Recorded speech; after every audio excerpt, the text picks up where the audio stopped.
Hi, இந்த வீடியோவில் நம்ம என்ன பார்க்க போகிறோம்னா கரண்ட் அஃபேர்ஸ் ஸ்ட்ராட்டஜி பற்றி பார்க்கலாம். ஸோ வீடியோக்குள்ளே போகிறதுக்கு முன்னாடி ஒரு இம்பார்ட்டண்ட்டான திங், ஸ்ட்ராட்டஜின்னு சொல்கிறாங்கல்ல. ஸ்ட்ராட்டஜி அப்படிங்கிறது வந்து பிளானிங் கூட சொல்லலாம் நம்ம, ஓகேவா? ஸோ எந்த மாதிரி படித்தா நம்மளுக்கு மார்க் வந்து பூஸ்டப் ஆகும் அந்த மாதிரி எடுத்துக்கணும். ஸ்ட்ராட்டஜினா இப்படி இதை படித்தா மட்டும்தான் ஸ்கோர் பண்ண முடியும்னு சொன்னால் அது தப்பு. ஸோ நிறைய நீங்கள் போய் கரண்ட் அஃபேர்ஸ் ஸ்ட்ராட்டஜின்னு சர்ச் பண்ணுறதை கொஞ்சம் அவாய்ட் பண்ணிக்கோங்க. நீங்கள் ஒரு மெத்தடாலஜி எடுத்துக்கோங்க, ஃபாலோ பண்ணுங்கள். ஒரு 1 or 2 days அதை ஃபாலோ பண்ணுங்கள். சப்போஸ் உங்களுக்கு அது ஒர்க் அவுட் ஆகலையா, உங்களுக்கு என்ன ஒர்க் அவுட் ஆகுதோ அதுவே உங்களுக்கே தெரியும். ஸோ அந்த மாதிரி நீங்கள் ஃபாலோ பண்ணுங்கள். நோட்ஸ் எடுக்கணுமா, எடுக்கக்கூடாதா, இல்லை பிடிஎஃப்பில் மார்க் பண்ணுறதுமா, மார்க் பண்ணக்கூடாதா, இட்ஸ் ஆல் அபவுட் யூ. உங்களுக்கு எந்த மாதிரி தோணுதோ பண்ணுங்கள். ஃபார் எக்ஸாம்பிள், ஒருத்தவங்க வந்து மொபைல் மட்டும்தான் வச்சுருப்பாங்க, அதை வச்சு தான் டெஸ்ட் போடுவாங்க, எல்லாமே பண்ணுவாங்க. ஸோ அந்த டைமில் அவங்க வந்து வேறு மாதிரி நோட்ஸ் எடுக்கணும், எல்லாம் இது பண்ணணும், அந்த மாதிரி இருக்கும். ஃபார் எக்ஸாம்பிள், ஒருத்தவங்க லேப்டாப் வச்சுருப்பாங்க, டேப் வச்சுருப்பாங்க. ஸோ அவங்களோட பிரிண்ட் அவுட் எடுத்து படிக்க மாட்டாங்க, டேப்லேயே அவங்க மார்க் பண்ணி படிப்பாங்க. ஸோ ஒருத்தவங்களுக்கு வந்து ஒரு மாதிரி மெத்தட் சூஸ் ஆகும், இன்னொருத்தவங்களுக்கு வேறு மாதிரி இருக்கும். அதனால இந்த மெத்தட் தான் ப்ராப்பர் மெத்தட்னு கிடையாது. ஐடியாலஜி மட்டும், கோர் ஐடியாலஜி மட்டும் எடுத்துக்கோங்க. ஃபார் எக்ஸாம்பிள், டெய்லி சிஏ படிக்கணும், இல்லை இந்த மாதிரி படிக்கணும், அந்த மாதிரி மெத்தட்ஸ் மட்டும் நீங்கள் வந்து பிக் பண்ணிக்கோங்க. அதை உங்களுக்கு தகுந்த மாதிரி கஸ்டமைஸ் பண்ணிக்கோங்க. ஸோ இதுதான் நான் இம்பார்ட்டண்ட்டாக சொல்லணும்னு ஆசைப்பட்டேன். அண்ட் இப்போ வந்து வீடியோக்குள்ளே போகலாம். ஸோ இதில் வந்து இது ஒன் ஆஃப் த மெத்தட் தான், பட் இதுதான் மெத்தட் அப்படின்னு கிடையாது. ஸோ இது பார்க்கலாம். ஃபர்ஸ்ட் வந்து என்னென்னா, ஃபஸ்ட்டு ஒரு சோர்ஸை செலக்ட் பண்ணிக்கோங்க. ஒரு சோர்ஸை வந்து ஃபர்ஸ்ட்டு செலக்ட் பண்ணிக்கோங்க. எனி சோர்ஸ், அஃபேர்ஸ் க்ளவுட் இருக்குது, ஸ்மார்ட் கிடா இருக்குது, ஸ்டடி ஐக்யூ இருக்குது, அப்பர்ச்செட் பிடிஎஃப்ஸ் இருக்குது, தண்டர்ஸ்ட்ரீம்ஸ் இருக்குது, ஆலிபோர்டு. இந்த மாதிரி ஏதோ ஒரு சோர்ஸ் எடுத்துக்கோங்க. அந்த சோர்ஸ் செலெக்ஷனுமே வந்துட்டு நம்மளுக்கு அது அவைலபிளாக இருக்குமா, நம்மளால் அதை வந்து அஃபோர்ட் பண்ண முடியுமா, அதை செக் பண்ணிக்கோங்க. ஃபார் எக்ஸாம்பிள், இப்போ அஃபேர்ஸ் க்ளவுட் ஃப்ரீ சோர்ஸ் தான். ஸ்மார்ட் கிடோ வந்துட்டு நம்ம டெலிகிராமில் பெய்டு பிடிஎஃபாக இருக்குது. பெய்ட் பிடிஎஃப் வந்து நம்மளுக்கு ஃப்ரீயாகவும் கிடைக்கும்.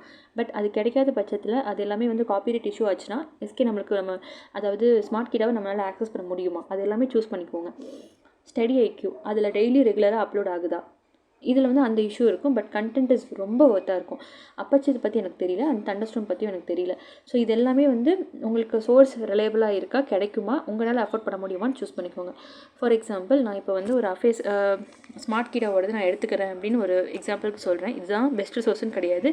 நீங்கள் எந்த சோர்ஸில் படித்தா மிச்சம் இருக்கக்கூடிய ஒரு 20 கொஷின்ஸ் எக்ஸாம்ஸில் கேட்குறாங்கன்னு ஃபார் எக்ஸாம்பிள் சொன்னால், ஒரு 10 கொஷின்ஸ் வந்துட்டு காமனாக எல்லா சோர்ஸ் படிச்சிங்கனாலுமே ஆன்சர் பண்ணுற மாதிரி தான் இருக்கும். பட் மிச்சம் இருக்கிற 10 வந்து நீங்கள் கெஸ் பண்ணி அதை எப்படி நீங்கள் வந்து கரெக்டாக சூஸ் பண்ணுறீங்கிறதெல்லாம் இருக்குது. கரெக்டாக அப்போ நீங்கள் வந்து ஒரு சோர்ஸை நீங்கள் மல்டிபிள் டைம்ஸ் படித்தா தான் அந்த 10க்கு 20க்கு அந்த 10 மார்க்கையாவது நீங்கள் கரெக்டாக அடிக்க முடியும். கரெக்டாக.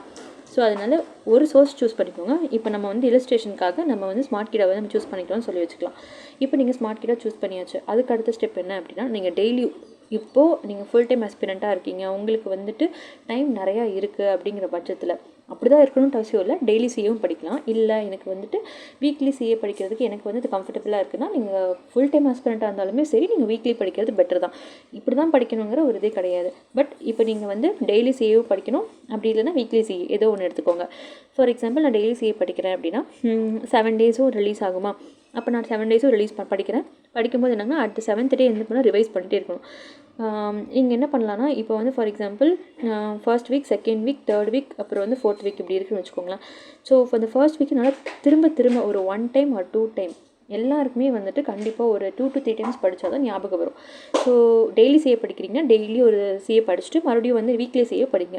இல்லை வீக்லி சிஏ மட்டும்தான் நான் படிக்கிறேன்னா வீக்லி சிஏவே வந்து நீங்கள் ஒரு ஃப்ரீக்வன்சி, அந்த ஃபர்ஸ்ட் மந்தில் வந்து நீங்கள் அந்த ஃபஸ்ட் டேயில் வந்து வீக்லி சிஏ ஃபுல்லாக கவர் பண்ணிட்டீங்கன்னா ஒரு 2 to 3 days கேப் விட்டு மறுபடியும் அதை ரிவைஸ் பண்ணுங்கள். ஸோ இந்த மாதிரி 2 to 3 times வந்து ரிவைஸ் பண்ணால் தான் நம்மளுக்கு வந்து மைண்டில் நிற்கும். ஓகேவா? ஃபஸ்ட் என்ன பண்ணியாச்சு, டெய்லி சிஏ, வீக்லி சிஏ நீங்கள் ஏதோ ஒன்று எடுத்து கவர் பண்ணியாச்சு. அடுத்தது மந்த்லி சிஏ என்ன பண்ணணும், இப்போ டெய்லி படிக்கிறவங்க வீக்லி வந்து ரிவைஸ் பண்ணுவாங்க, மறுபடியும் என்ன பண்ணுறாங்க, மந்த்லி சிஏ எடுத்து ரிவைஸ் பண்ணுறாங்க. ஸோ ரிவைஸ் பண்ணால் அது 1 or 2 times வந்து நீங்கள் ஒரு டைம் படிச்சுக்கிறீங்க. அப்போ என்ன ஆகுனா, ஆல்ரெடி நீங்கள் வந்து டெய்லி சிஏ படிச்சிருப்பீங்க, வீக்லியில் ஒரு ரிவைஸ் பண்ணியிருப்பீங்க, அந்த இது படித்ததை வந்து நீங்கள் மறுபடியும் மந்த்லியில் படிச்சிருப்பீங்க. ஸோ 3 times ஆகும். ஒரு சிலருக்கு மறுபடியும் மறந்து போகும், வேல்யூஸ் எல்லாமே மறந்து போகும். ஸோ கூச்சமே பண்ணாமல் திருப்பி மறுபடியும் வந்து நீங்கள் வந்து மந்த்லி சிஏவை திருப்பி ரிவைஸ் பண்ணுங்கள்.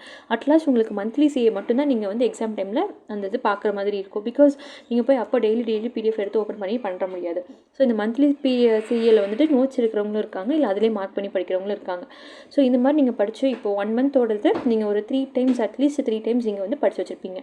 அதுக்கப்புறம் தான் நீங்கள் அதர் சோர்ஸ் எடுத்துக்கணும், இன்னொரு சோர்ஸ். ஃபார் எக்ஸாம்பிள், நீங்கள் அஃபேர்ஸ் க்ளவுட் எடுக்கிறீங்கன்னா அஃபேர்ஸ் க்ளவுட் எடுத்துகிட்டு அதில் நீங்கள் படிச்சிங்க அப்படின்னா ஒரு 10 நியூஸ் ஒரு 20 நியூஸ் இருக்குதுன்னு வச்சுக்கோங்களேன்.